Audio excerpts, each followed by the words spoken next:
Hello, everyone. A very warm good evening to all the delegates out here.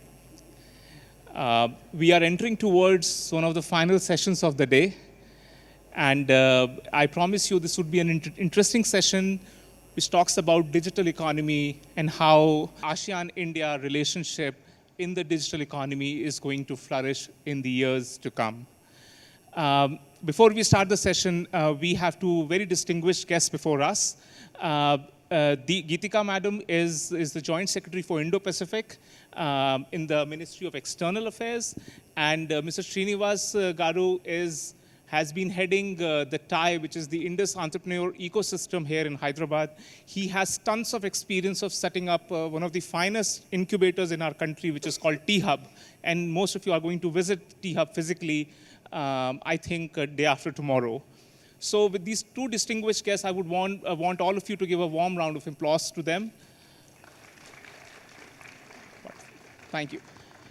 So today's topic is something which is very close to my heart, and I have interacted with several of you out there, and all of you are really enthused about digital ecosystem.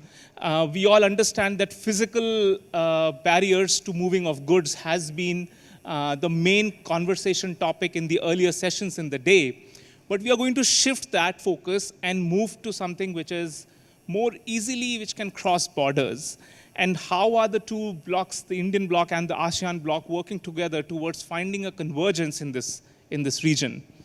Prime Minister Narendra Modi, he talks about a model called HIRA model, H-I-R-A. HIRA in Hindi means diamond. And what does he imply by HIRA? He says HIRA are the foundations of our, of our economic well-being. H stands for highways, I stands for internet ways, R is for railways, and A is for airways. So as you can imagine, these four, constructs or four fundamental building blocks of future infrastructure are so important for any economy's growth.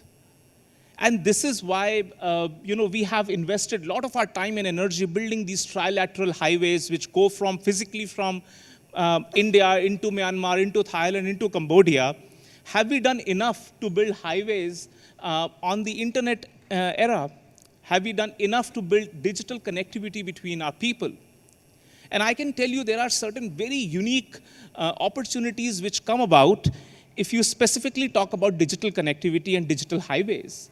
It is these digital goods which can transcend borders, it can cross borders without any inhibition. It can serve populations, it can serve entrepreneurial interests, it can build giant corporations from small ideas, all sitting in your respective countries. And therefore, if I were to give you a few examples, entertainment industry, have all of you seen Tom Cruise's last movie, which was Maverick? How many of you have seen that movie? Okay, so a few of you have seen. Now, Tom Cruise looks really young in that movie. You know why? He's an aged man, but he looks very, very young in that movie. The Top Gun Maverick movie's entire editing was done in India. The movie was being shot in the US, in Hollywood, but through these internet highways, hexabytes of data, which is like thousands of terabytes of data, were being sent to India on a daily basis. And we have some fantastic VFX designers sitting in Bangalore who used to edit out the wrinkles from his face. And those movies and the bits and pieces of those movies were sent back to Hollywood editors who used to compile and put things together in form of that brilliant movie that came out. So how did this enable? How was this enabled? It was done through these giant optical fibers which have been laid over the past decade, which has enabled this kind of an ecosystem to flourish, wherein you don't have to worry about where is your talent sitting across the world. It can be in any corner. You just have to think about innovative, new ideas, and you can see miracles happening around us. I'll give you another example, and this is what some of the younger folks in the audience is going to relate with. It is the gaming industry. These modern video games, the PlayStation ones which have come out, most of these video games are being played, by young folks out there. And some of the first friendships that they are creating are not, are not those young people sitting in and around that area. I know people sitting in Delhi who are playing video games. The first friends that they are creating is somebody sitting in America, somebody sitting in Singapore, somebody sitting in Philippines.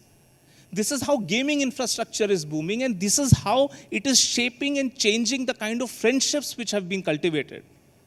They relate much more easily with their gaming partners who are sitting across the border.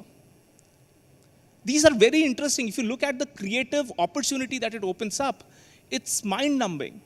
Now most of these games are play to earn. You fight in these video games and you earn money out of it. A lot of these young kids are earning several $100,000. But then if you have to move money between different geographies, how do you do that? That opens yet another opportunity. And this is how crypto currencies came into play first in the gaming industry. So gaming industry was the first which opened up this Web3 ecosystem because of a typical issue with the gaming, which was how do you move money from losers to winners who are located across different countries around the world. So this is how, interesting opportunities which have been created through the foundations of digital connectivity infrastructure which were laid around the world in the past decade or so. And in this coming decade, we will foresee that more interesting startup ideas, new opportunities, new skills which are tailor-made for these kind of industries are going to open up, and which would require a lot of creative thinkings, which all of you young folks sitting out here will have to constantly think about. So go global, think about borderless enterprises that you can build. You don't have to worry about capital. Capital will move across borders seamlessly. You don't have to worry about human resources because that too is going to move seamlessly. Everything is work from home. You don't have to worry how to physically locate. All you have to do is to think about creative and new ways of brainstorming and thinking. Now, ASEAN region has a GDP of 3 trillion. India also has a GDP of 3 trillion. We are 3 times your population, you are 1/3, but per capita you are 3 times higher than us. So net, we are looking at 2 almost equal blocks coming together. Imagine the kind of opportunities that you can create in the digital arena for a population to the size of 2 billion people. So with that thought, I've laid the foundations for this discussion as well, and I would want Geetika madam to share with us how is government trying to think about digital opportunities and digital partnerships between the two regions. Over to you, ma'am.